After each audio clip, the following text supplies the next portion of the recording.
Hi అండి. నవరాత్రుల్లో భాగంగా రెండవ రోజు గాయత్రి అమ్మవారికి పులిహోర అనేది ప్రసాదంగా పెడతారు. నేను ఇక్కడ రవ్వతో పులిహోర ఎలా ప్రిపేర్ చేయాలో చూపిస్తున్నానండి. చాలా ఈజీగా ప్రిపేర్ చేసేయచ్చు. అలాగే మీరు కూడా ఒకసారి దీన్ని ట్రై చేసి మీరు కూడా అమ్మవారికి ప్రసాదంగా పెట్టండి. ముందుగా ఒక గ్లాస్ వరకు బియ్యం నూకను తీసుకుంటున్నానండి. ఈ రవ్వనంతా కూడా కుక్కర్లో యాడ్ చేసుకోవాలి. ఇప్పుడు ఇందులో 2 గ్లాసుల వరకు నీళ్ళను యాడ్ చేసుకోవాలి. ఒక హాఫ్ స్పూన్ సాల్ట్ కూడా యాడ్ చేసుకోవాలి. అలాగే కొద్దిగా పసుపు కూడా యాడ్ చేసుకొని కుక్కర్ పెట్టుకొని 3 విజిల్స్ వచ్చేంత వరకు వేయించుకోవాలి. ఇప్పుడు ఒక ప్యాన్ తీసుకొని వేడైన తర్వాత అందులో కొద్దిగా ఆయిల్ యాడ్ చేసుకోవాలి. ఆయిల్ యాడ్ చేసుకున్న తర్వాత 2 టేబుల్ స్పూన్ల వరకు పల్లీల్ని యాడ్ చేసుకొని పల్లీల్ని దోరగా వేపుకోవాలి. పల్లీలు అనేది ముందుగానే వేపుకోవాలండి. మిగతా తాలింపుతో వేపాలి అంటే కనుక పల్లీలు పచ్చిగా ఉంటాయి, టేస్ట్ బాగోవు.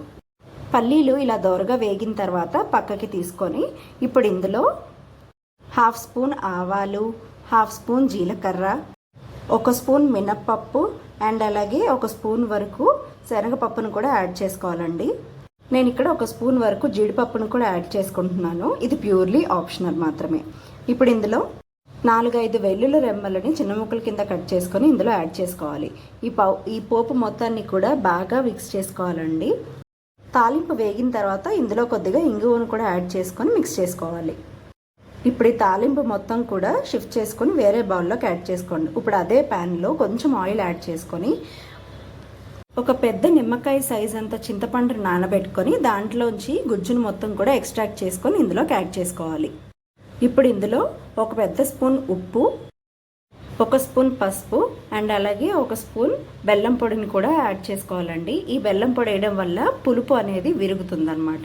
ఇప్పుడు ఇవన్నీ కూడా ఈ టామరిన్లో బాగా మిక్స్ అయ్యేదాకా కలుపుకోవాలి. ఈ చింతపండు గుజ్జంతా కూడా దగ్గరగా అయ్యేంత వరకు దీన్ని ఉడికించుకోవాలండి. బబుల్స్ వచ్చి దగ్గరగా అయ్యేంత వరకు కూడా దగ్గరే ఉండి కలిపెట్టుకుంటూ ఉండాలి. ఇప్పుడు ఇందులో కొంచెం కరివేపాకు యాడ్ చేసుకొని బాగా మిక్స్ చేసుకోవాలి.